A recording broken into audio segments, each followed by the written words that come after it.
नमस्कार, नई परख पर आप सब लोगों का स्वागत है। आज की इस राष्ट्रीय मुद्दा कार्यक्रम में हम हर रोज की तरह ही प्रोफेसर अभय कुमार दुबे से देश की राजनीति के बारे में चर्चा करेंगे। अभय सर नमस्कार। आज चुनाव आयोग ने झारखंड और महाराष्ट्र की चुनाव तिथियों की घोषणा कर दी, जिसमें मोटे तौर पर महाराष्ट्र में 1 दिन में चुनाव होना है और झारखंड में 2 दिन में। कुल मिलाकर जो डेट आया है उसके हिसाब से 23 नवंबर को नतीजे आ जाएँगे। क्या हम यह कहें कि ये एक नए तरह का मोर्चा है विपक्ष और भाजपा दोनों के लिए? और क्या यह हम ये कह सकते हैं कि विपक्ष थोड़ी सुस्त अवस्था में आपको दिखेगा, क्योंकि हरियाणा में कांग्रेस को जबरदस्त तो नहीं पर हार तो जरूर मिली है। हरियाणा चुनाव से संघर्ष का एक नया मोर्चा खुला है। हरियाणा चुनाव के नतीजे के बाद में मेरे ख्याल से उसका प्रभाव ये पड़ा है कि एक संघर्ष का नया मोर्चा खुला है, और वो नया मोर्चा ये है कि चुनावों को स्वतंत्र और निष्पक्ष कराने की गारंटी कैसे ली जाए। केवल चुनाव आयोग के बूते छोड़ देने से ये बात नहीं होने वाली, ये अब तकरीबन स्पष्ट हो गया है। चुनाव आयुक्त राजीव कुमार ने अपनी प्रेस कॉन्फ्रेंस में बार बार ये दावा किया कि भारत में चुनाव जो हैं वो गोल्ड स्टैंडर्ड हैं, यानी स्वतंत्र और निष्पक्ष होने के संदर्भ में वो खरे सोने की तरह हैं, और सारी दुनिया में गोल्ड स्टैंडर्ड के रूप में उनकी एक प्रतिष्ठा है। सही है, एक जमाने में ऐसा था भी। भारत में चुनाव जिस तरीके से होते थे, खासतौर से टी एन शेषन के बाद की अवधि में चुनाव खरे सोने की तरह ही स्वतंत्र और निष्पक्ष होने लगे थे। लेकिन पिछले खासतौर से 2019 के बाद से चुनाव के खरे सोने के रूप में होने पर मुझे कम से कम संदेह है, और भी बहुत से ऐसे लोग हैं जो मेरी बात से सहमत होंगे कि उनको संदेह है। चुनाव आयोग को ये गारंटी करनी चाहिए कि उन जितनी भी आपत्तियां हरियाणा चुनाव के संदर्भ में उसके पास आई हैं लिखित रूप में, उन आपत्तियों का वो बाकायदा निराकरण करे। इसमें से एक भी आपत्ति छोड़े नहीं, चाहे वो कांग्रेस की आपत्ति हो, चाहे वो एसोसिएशन फॉर डेमोक्रेटिक रिफॉर्म्स की आपत्ति हो, या किसी और संगठन की आपत्ति हो, या किसी व्यक्ति की आपत्ति हो। ऐसे तमाम लोग जो भारत में चुनाव को स्वतंत्र और निष्पक्ष बनाने के लिए संघर्ष कर रहे हैं, उन सबकी बात बहुत इसमें महत्वपूर्ण है। अब उसमें एक नई बात सबसे निकल के ये आई है, जिस पर मैंने भी पहले कभी गौर नहीं किया था, और ये 2019 से सिलसिला चल रहा है कि जो वोट ईवीएम के अंदर बंद हो जाते हैं और जो 17C फॉर्म जो है, उस फॉर्म के ऊपर सबके दस्तखत हो जाते हैं, इनके बारे में आनंद वर्धन ने अपने कार्यक्रम में कहा था। उसके बाद में वोट बढ़ कैसे सकते? ये क्यों होता है कि एक बार 17C पे सबके दस्तखत हो गए और 6 बजे मतदान प्रक्रिया खत्म हो गई, और 7 बजे चुनाव आयोग ने घोषित कर दिया कि प्रतिशत क्या रहा। उसके 2 घंटे बाद में, या 4 घंटे बाद में, या 5 घंटे बाद में चुनाव का प्रतिशत कैसे बढ़ गया, ये सवाल है। अब आप देखिए, 5 तारीख को हरियाणा में वोट पड़े थे। 7 बजे चुनाव आयोग ने यह बताया कि भिवानी जिले की 4 विधानसभा सीटों के ऊपर 63.06% वोट पड़े। उसके 4.25 घंटे बाद, यानी 11:45 पर चुनाव आयोग ने उस प्रतिशत को बढ़ा दिया। उसने कहा कि नहीं, भिवानी जिले में तो 65.63% वोट पड़े, यानी 2.57% की बढ़ोतरी कर दी वोटों में। बात केवल यहीं तक नहीं रुकी। उसके 2 दिन बाद 7 अक्टूबर को 8:46 के ऊपर चुनाव आयोग ने फिर से इस वोट प्रतिशत को बढ़ा दिया और वोट प्रतिशत बढ़ाकर 70.46 कर दिया। यानी कुल मिलाकर जो 5 तारीख को 7 बजे जो वोट प्रतिशत बताया गया था, उससे वोट प्रतिशत 4.83 बढ़ा दिया गया। इसका नतीजा क्या निकला? इसका नतीजा यह निकला कि 42,514 वोट बढ़ गए, और उसका 4 में अगर भाग दिया जाए, जो भिवानी में 4 निर्वाचन क्षेत्र हैं, तो हर निर्वाचन क्षेत्र में 10,628 वोट बढ़ गए। कुल मिलाकर उसका इस वोट बढ़ने का फलितार्थ ये निकला कि भिवानी की 2 सीटें भारतीय जनता पार्टी जीत गई। जबकि अगर 5 तारीख को 7 बजे जो वोटिंग प्रतिशत था उसी के तहत अगर काउंटिंग होती, मतगणना होती, तो भिवानी में एक भी सीट भारतीय जनता पार्टी नहीं जीतती। इस तरह से 22 जिलों, हरियाणा में 22 जिले हैं, 22 जिले में कुल मिलाकर 90 निर्वाचन क्षेत्र हैं। इन 90 निर्वाचन क्षेत्रों में तकरीबन हर निर्वाचन क्षेत्र में एक आध के अपवाद को छोड़कर चुनाव आयोग ने 2 बार मतदान प्रतिशत बढ़ाया। एक बार तो 5 तारीख को ही 4.25 घंटे बाद बढ़ाया और उसके बाद में 7 तारीख को 8:45 बजे रात को मतदान प्रतिशत फिर से बढ़ाया गया। और इस प्रक्रिया में हुआ ये कि अगर 5 तारीख के 7 बजे वाले मतदान प्रतिशत पर मतगणना होती तो भारतीय जनता पार्टी को 26 सीटें कम मिलती, और अगर 5 तारीख को 11:15 बजे वाले मतदान प्रतिशत पर मतगणना होती तो भारतीय जनता पार्टी को 17 सीटें कम मिलती। 17 सीटें भारतीय जनता पार्टी की नहीं बढ़ती। और इन दोनों ही सूरतों में कांग्रेस को बहुमत प्राप्त हो जाता। लेकिन इस मतदान प्रतिशत फिर बढ़ाया गया, यानी मतदान प्रतिशत 7 तारीख को 8:45 बजे फिर बढ़ाया गया। उस प्रक्रिया में भारतीय जनता पार्टी के पास 26 सीटें ज्यादा चली गई। कितनी उसको असल में मिलती? 17 सीटों की बढ़ोतरी तो जो 4.25 घंटे बाद 7 तारीख को जो मतदान प्रतिशत बढ़ाया गया था उसकी वजह से हुई, और उसके बाद में 7 तारीख को जब फिर मतदान प्रतिशत बढ़ाया गया उससे 9 सीटों की और बढ़ोतरी हो गई। भारतीय जनता पार्टी के खाते में 9 सीटें और चली गई। यानी हम लोग जो कह रहे थे कि कांग्रेस जीत रही है, तो 7 तारीख को 5 तारीख को 7 बजे तक जो मतदान प्रतिशत था उसमें कांग्रेस निश्चित रूप से जबरदस्त रूप से जीत रही थी। कांग्रेस को 54 सीटें प्राप्त होती, वरना 46 सीटें तो जरूर प्राप्त हो जाती।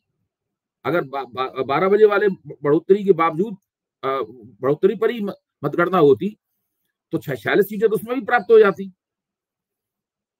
तो ये मतदान प्रतिशत बढ़ाने का जो सिलसिला है, इसके बारे में पहले तो इस बात की सफाई होनी चाहिए कि ईवीएम के अंदर भरे हुए वोट बढ़ कैसे सकते हैं। भाई वो तो एक बार वोट बढ़ गए, अब उसमें कोई नया वोट तो नहीं डाला जा रहा है उसके अंदर। और जब फॉर्म 17C पे लिखवा लिए गए कि इस ईवीएम की मशीन में कितने वोट हैं और सबके साइन, सबके उस पर दस्तखत हो गए, तो वो वोट बढ़े हुए कैसे, मतदान प्रतिशत कैसे बढ़ सकता है? मैं टेक्निकल व्यक्ति नहीं हूं, मैं कोई इंजीनियर नहीं हूं, मेरा इलेक्ट्रॉनिकी से मेरा कोई ताल्लुक नहीं है, मेरी बात 100% गलत हो सकती है। लेकिन मेरा जो सामान्य ज्ञान है, जिसको कॉमन सेंस कहते हैं, वो ये मानने से इनकार करता है कि ईवीएम के अंदर एक बार जब वोट भर गए और ईवीएम को सील कर दिया गया, उसके बाद में मतदान प्रतिशत कैसे बढ़ गया। और केवल मतदान प्रतिशत के रूप में नहीं बढ़ा, बल्कि जो टोटल वोट पड़े थे, कुल वोट पड़े थे, उनकी संख्या भी बढ़ गई। जाहिर है प्रतिशत बढ़ेगा तो वोटों की संख्या भी बढ़ जाएगी। और हमें ध्यान रखना चाहिए कि ईवीएम में जब वोट पड़ जाते हैं और जब उसमें देखा जाता है कि कितने वोट उसमें पड़े, तो उसमें संख्या आती है वोटों की, प्रतिशत नहीं आता है उसके अंदर।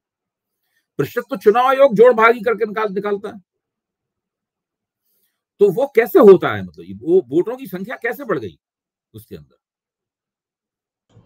तो वोटों की संख्या अगर बढ़ी है तो सीधे तौर पर ये चुनाव धांधली का मामला है। एक मिनट, वोटों की संख्या बढ़ी है, ये तो बिल्कुल रिकॉर्ड पे है। ये तो चुनाव आयोग ने ये जो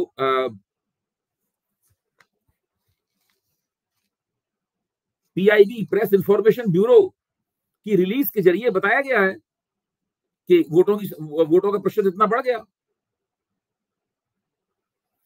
तो ये सब कैसे हुआ, क्यों हुआ, ये एक बहुत बड़ा सवाल है। मुझे आश्चर्य है कि कांग्रेस विपक्षी दल इस बात को क्यों नहीं उठा रहे। इसके अंदर कोई आरोप नहीं है कि आपने इसकी हैकिंग की, क्या किया, कि भी सवाल नहीं, छोड़िए। ये हैकिंग के जरिए बढ़े कि जादू के जोर से बढ़ गए, वो सब बात की बात है। सबसे पहला सवाल ये पूछा जाना चाहिए कि 5 तारीख को 7 बजे जो वोटिंग प्रतिशत बताया गया, जो 17C में दर्ज है, वो वोटिंग प्रतिशत 5 घंटे बाद कैसे बढ़ा, और जब 5 घंटे बाद बढ़ गया उसके बाद 2 दिन बाद वो चीज फिर दोबारा से कैसे बढ़ गई। जो पड़ा हुआ वोट है कोई प्लास्टिक लास्टिक तो है नहीं, इसको खींच के बढ़ा दीजिए आप, ये कैसे हुआ। ये बहुत महत्वपूर्ण सवाल है। जब तक इसका जवाब नहीं दिया जाएगा तो यही लगा रहेगा कि हरियाणा का चुनाव कांग्रेस से चुरा लिया गया। और एक मेरे पास लिस्ट है, एक जो 22 जिले हैं, इन 22 जिलों में कितने निर्वाचन, पहला लिस्ट का कॉलम ये है, इसमें 22 जिलों के नाम है, अंबाला से लेकर यमुनानगर तक। उसके बाद हर जिले के सामने लिखा हुआ है कि उस जिले में कितने निर्वाचन क्षेत्र हैं। फिर लिखा हुआ है कि 5 तारीख को 7 बजे पोल परसेंटेज जो घोषित किया गया वो क्या है। उसके बाद के कॉलम में लिखा गया है कि 5 ही तारीख को 11:15 बजे जो पोल परसेंटेज घोषित किया गया वो क्या है। फिर जो हाइक हुआ यानी जो बढ़ोतरी की गई वो कितने परसेंट की बढ़ोतरी हुई, यानी 5 तारीख को ही। कुल मिलाकर टोटल कितने रजिस्टर्ड वोटर थे वो लिखे हुए हैं। उसके बाद 7 तारीख को 11:15 बजे कितने वोट बढ़े, 5 तारीख को जो वोट बढ़े थे उनकी संख्या कितनी थी, एक सीट पर कितने वोट बढ़े, और उसकी वजह से भारतीय जनता पार्टी को कितनी सीटें अतिरिक्त मिली। पहली तालिका ये है।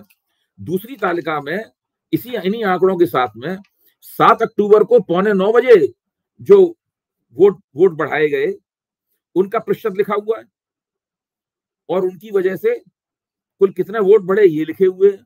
इससे हर निर्वाचन क्षेत्र में कितने वोट अतिरिक्त हो गए और उसकी वजह से भारतीय जनता पार्टी के पास किस तरह फायदा मिला सीटों के रूप में, ये इन तालिकाओं में लिखा हुआ है। या तो चुनाव आयोग कहे कि भाई ये तालिकाएं या इस प्रकार की कोई भी तालिकाएं तथ्यतः गलत हैं, ये फर्जी हैं, ये मनगढ़ंत हैं, उसे ये कहना चाहिए। या हम लोग नाजायज रूप से इसका कोई गलत मतलब निकाल रहे हैं, इसका सही मतलब क्या है ये बताना चाहिए। तो जो गेंद है वो पाले के दोनों तरफ है। चुनाव आयोग के पाले में ही गेंद नहीं है, चुनाव विपक्ष के पाले में भी गेंद है। क्या विपक्ष को ये विश्वास है कि वो ये चुनाव उससे चुराया गया है, छीन लिया गया है चुनाव उससे, या विपक्ष महाराष्ट्र का और दूसरा चुनाव लड़ने के लिए झारखंड का चुनाव लड़ने में लग जाएगा और हरियाणा के चुनाव में जो हुआ उसको भूल जाएगा। ठीक उसी तरीके से जिस तरह लोकसभा चुनाव में विपक्ष ये भूल गया, तो लोकसभा चुनाव के बाद ये भूल गया कि वहां पर बहुत से निर्वाचन क्षेत्रों में जितने वोट पड़े थे गिनती हुई तो उसमें से कम या ज्यादा निकले। एक प्रेस कॉन्फ्रेंस भर की और उसके बाद वो भूल गए। ये एक बहुत महत्वपूर्ण प्रश्न है। जब तक ये प्रश्न हल नहीं होगा तब तक भारत में चुनाव प्रक्रिया को गोल्ड स्टैंडर्ड कहना उचित नहीं होगा। आप जो ये आंकड़े प्रस्तुत कर रहे थे, क्या उसे आपने खुद कंपाइल किया या किसी और सोर्स से मिली? नहीं, मुझे ये दूसरे स्रोत से मिला है, और ये इसलिए मुझे सही लगता है बिल्कुल, क्योंकि चुनाव आयोग जो प्रतिशत देता है वो तो चुनाव आयोग की वेबसाइट पर मौजूद है। ये तो तुरंत क्रॉस चेक किया जा सकता है कि भाई इसमें जो प्रतिशत लिखा हुआ है वो चुनाव आयोग की वेबसाइट पे है कि नहीं। चुनाव आयोग ने 3 बार हर जिले के लिए वोटिंग प्रतिशत बताया, तो वोटिंग प्रतिशत बताया तो वोट भी बढ़ेंगे। ये तो हो नहीं सकता कि वोट प्रतिशत बढ़ जाए और वोट ना बढ़े, दोनों आपस में जुड़े हुए हैं। तो इसका सीधा सा मतलब है कि अगर 17C में जब एक बार सारे जो एजेंट हैं सब लोगों ने साइन कर दिया और उससे ज्यादा वोट बढ़ता है, मतलब हम कह सकते हैं कि वो धांधली ही है, फिर और क्या इसका मतलब निकाला जाए? मुझे तो यही लगता है। और ये मतलब ये चक्कर क्या है, एक तो 17C क्या है इसके बारे में भी ठीक से और पक्की जानकारी कर लेनी चाहिए किसी से कि आखिरकार 17C क्या है। 17C में क्या है, 17C में जो चीज लिखी गई है वो बाद में संशोधित भी हो सकती है। देखिए 2019 से चल रहा है सिलसिला ये। मैं कल पता लगाने की कोशिश करूंगा कि 17C में जो लिखा जाता है क्या उसको बाद में संशोधित भी किया जा सकता है, और किया जा सकता है तो किस आधार पर किया जा सकता है, उसका आधार क्या है संशोधित का। एक और मैंने बात सुनी थी चुनावों के संदर्भ में, खासकर मध्य प्रदेश के संदर्भ में, कि जहां सत्ताधारी दल के कार्यकर्ता मजबूत होते हैं वहां वो विपक्षी दलों से सहमति लेकर जो वोट अंत में बच जाता है उसका एक बड़ा हिस्सा डलवा देते हैं अपनी पार्टी के पक्ष में और कुछ विपक्ष को भी दे देते हैं। तो ये भी एक चुनाव में धांधली का एक नया स्वरूप है जिस पर जांच करने की जरूरत होनी चाहिए। लेकिन ये तो आप ये बिल्कुल ठीक है, मैं आपकी बात से सहमत हूँ। मेरा कहना है कि ये ऐसा किसी एक जिले में होगा, 2 निर्वाचन क्षेत्रों में होगा, 3 में होगा, ये हर जिले में तो नहीं हो सकता। मतलब हरियाणा की विधानसभा 90 सीटों की है, ये 22 जिलों में 90 सीटें हैं, तो 22 जिलों में 90 सीटें हैं, ये हर जगह तो नहीं हो सकता। यहाँ तो चुनाव आयोग हर जगह जो प्रतिशत है उसको रिवाइज कर रहा है, एक बार नहीं 2 बार रिवाइज कर रहा है।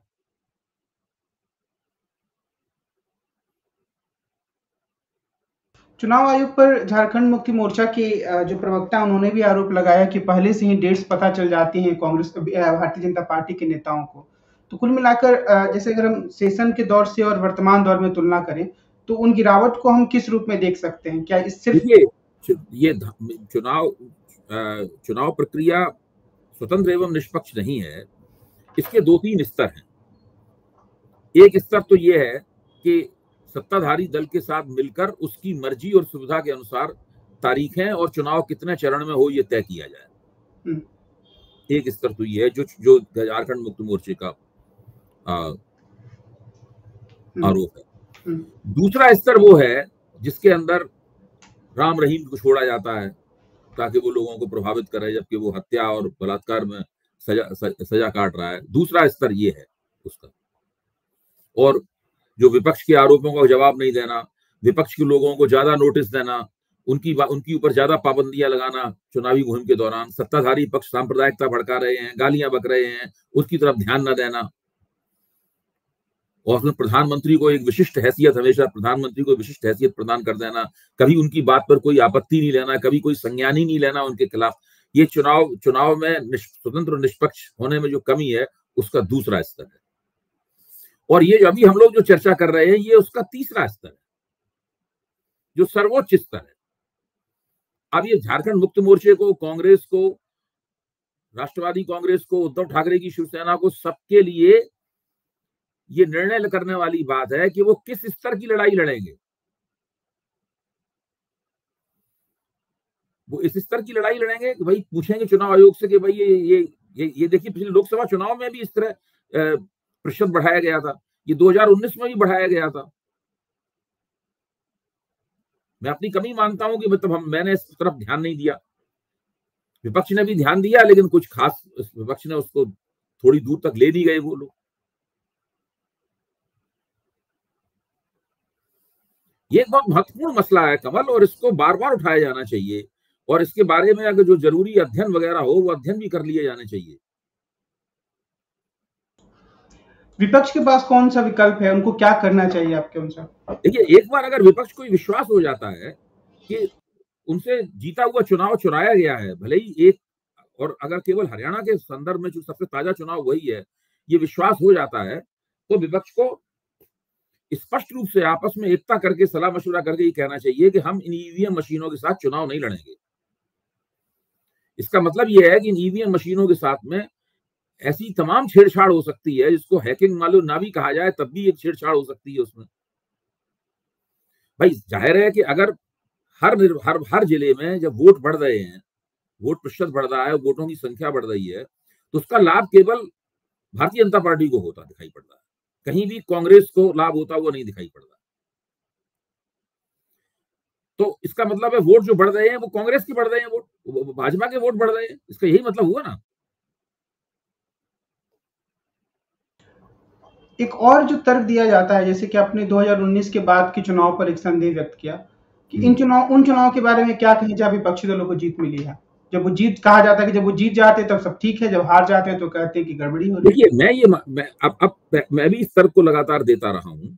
मुझे लगता है कि चुनाव को चुराने की जो प्रक्रियाएं हैं, या अगर आप चुनाव को चुराना ना कहना चाहें, कहीं चुनाव को संदिग्ध बनाने वाले जो आरोप हैं, जो घटनाएं हैं, ये इस बात का प्रमाण है कि ये टेक्नोलॉजी धीरे धीरे परफेक्ट की जा रही है, और ये परफेक्ट करने की प्रक्रिया जारी है। अभी भी इतनी परफेक्ट नहीं हुई है कि जहां चाहे वहां उसको कुशलता पूर्वक लागू किया जा सके। भाई अभी भी कांग्रेस ने 37 सीटें तो जीती ही है ना इसमें। मतलब इतना सब हो जाने के बावजूद, इतने बागी लड़ रहे थे कांग्रेस के खिलाफ, उनको ढेर सारे वोट मिले। तो इसमें बहुत सारी चीजें ऐसी हैं जो कि अब इसको कैसे कहा जाए। इसमें तो मेरे ख्याल से एक पक्का सवाल ये बनता है, जो ये पूछा जा सकता है कि जो एक बार इलेक्ट्रॉनिक वोटिंग मशीन में वोट पड़ गए और वो सील हो गई, तो वोट बढ़ कैसे सकते हैं और वोट प्रतिशत बढ़ कैसे सकता है? इसका तर्क क्या है? लेकिन इस सवाल का भी हमारे पास अभी सीधा जवाब नहीं कि विपक्षी दल कैसे जीत जाते हैं। खासतौर से कर्नाटक में कांग्रेस को जीत मिली, ममता बनर्जी को जीत मिली बंगाल में, तो उसके पीछे हम क्या तर्क दे सकते हैं? मैं यही कह रहा हूं कि ये टेक्नोलॉजी जो है वो परफेक्ट नहीं है, और धीरे धीरे करके इसको परफेक्ट किया जा रहा है। हरियाणा के चुनाव में ये साफ तौर पर निकल कर आ रहा है। आप केवल हरियाणा के चुनाव पे गौर कीजिए। अगर हम पिछले चुनावों की बात नहीं समझ पा रहे हैं, तो हरियाणा के चुनाव में जो बात समझ में आ रही है उसको नजरअंदाज कैसे कर दें?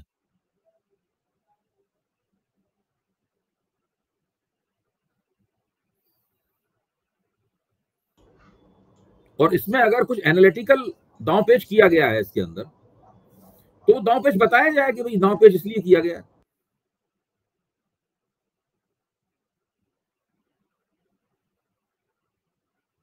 कुल मिलाकर इस मुद्दे पर चुनाव आयोग को ज़्यादा साफ तरीके से सामने आने की ज़रूरत है, बजाय इसके कि जैसे कई बार अक्सर ये होता है कि जो चुनाव आयुक्त हैं वो कहते हैं कि हैक हो ही नहीं सकता है, इतनी सारी सुरक्षा है वगैरह वगैरह, हल्के में उड़ा देते हैं नहीं, चुनाव आयोग ने एक तर्क दिया अभी कि कांग्रेस के महासचिव या उपाध्यक्ष को शिकायत करने का क्या अधिकार है? अगर शिकायत की जानी चाहिए तो कांग्रेस के अध्यक्ष द्वारा की जानी चाहिए। ये क्या तर्क है? हम और आप साधारण नागरिक हैं, हमारा किसी पार्टी से कोई ताल्लुक नहीं है। हमको अगर लग रही है गड़बड़ी, तो हमारी बात क्या नहीं सुनी जाएगी?